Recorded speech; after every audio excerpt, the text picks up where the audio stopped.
Rännumees Tiit Pruuli, tervist! Ja tere!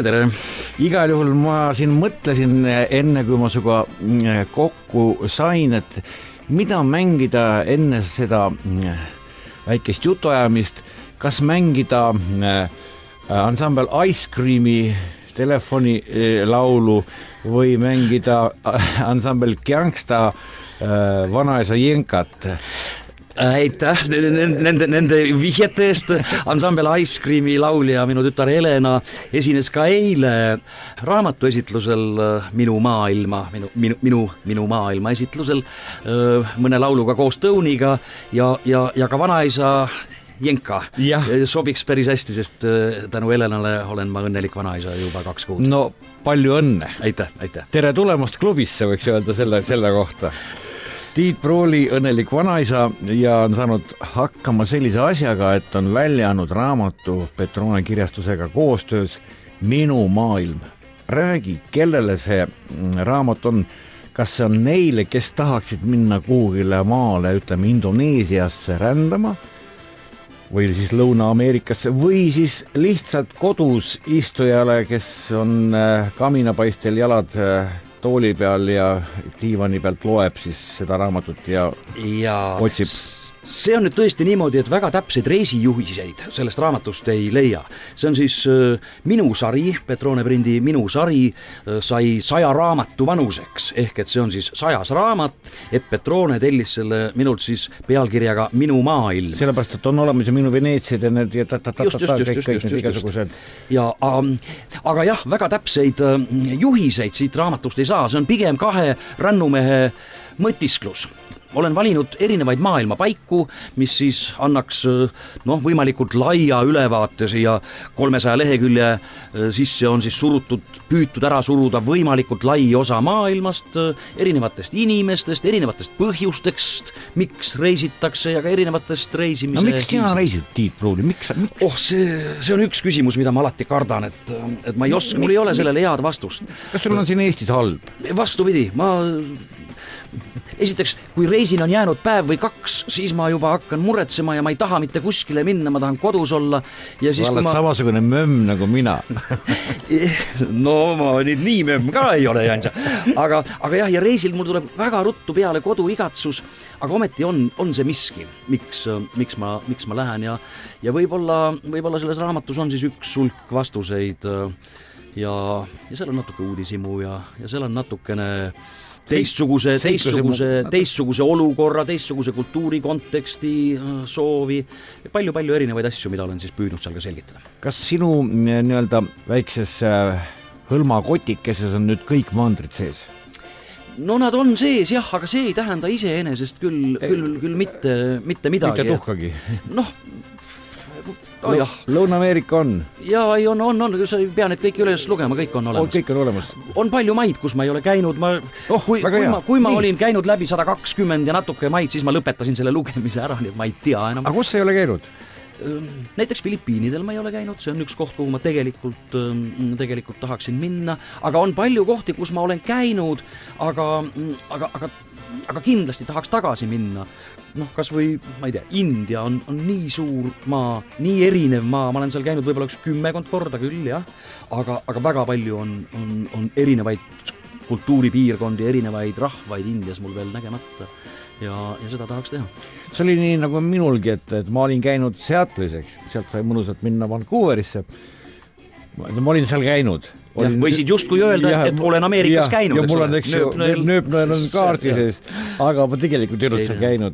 Täpselt sama oli minu Ameerikaga mõned aastad tagasi, kui ma olin käinud ainult paaris suurlinnas, nii ida- kui lääneranniku suurlinnades, New York, Washington, San Francisco ja mul oli tekkinud Ameerikast ettekujutus, mis ütles lühidalt seda, et see maa mulle kindlasti ei meeldi. Mul ei ole siin mitte midagi huvitavat, mitte midagi teha. Ja siis ma võtsin ette Ameerika rahvuspargid, looduspargid ja mu arvamus muutus nagu totaalselt. Ma hakkasin Ameerikat ja tema loodust, tema inimesi hoopis teistmoodi mõistma, võiks isegi öelda armastama.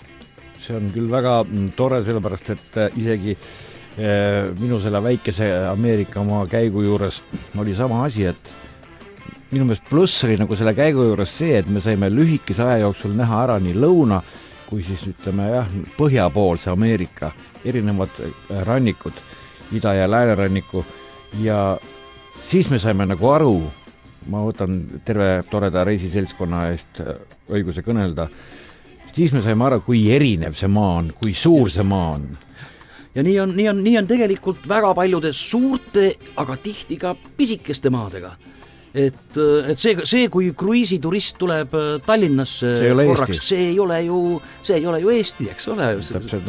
Kindlasti Tallinn on ka muidugi ilus Eesti, aga kui palju rohkem peaks inimene Eestis ringi käima, et võiks öelda, et ma tunnen Eestit, pisikest Eestit. Ma tean, sa kiirustad minema. Aitäh, et sa tulid siia ja kuhu on järgmine reisusiht sul siis?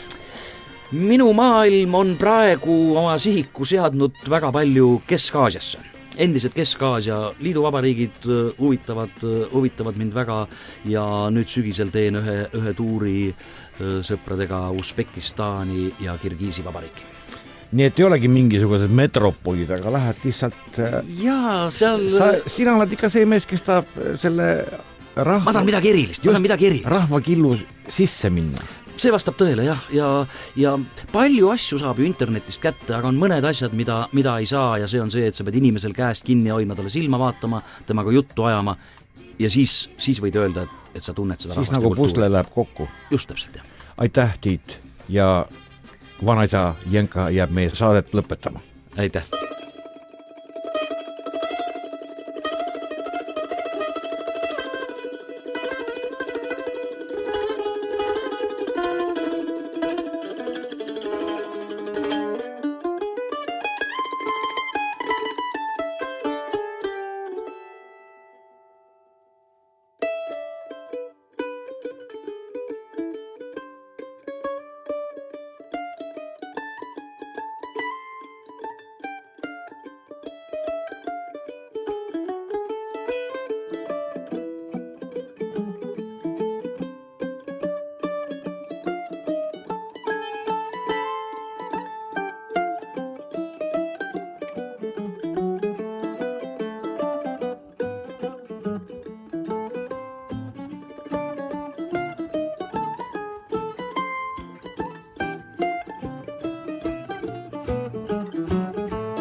oi, küll on head mehed, need Näppepilli bändis Gangstas ja see oli vanaisa Jenka, mis vahepeal läks täitsa vanaisa swingiks kätte ära, pärast tuli tagasi Jenkaks ja sellega me tervitasime siis Tiit Pruulit tema värske 2-kuise vanaisa staatuse puhul ja muide see raamat on täitsa mõnus selline lugemine, tasku on mõnusalt teda pista, sellepärast et ta on selline väikene, isegi väiksesse taskusse mahub ja seal on ka värvilised pildid sees, kes lugeda ei mõista, saab ka ilusaid pilte kaeda. Nii et Tiidul on alati, olen näinud head fotoaparaadid kaasas ja ta teeb alati reisidelt, toob kaasa nii-öelda muljeid just piltide näol ja need on tõesti kenasti tehtud. Aga nüüd siis üks ägedam Eaglesi pala ka siia tunni eelviimaseks looks ja see siis on laul nimega Fast Company, see on ansambel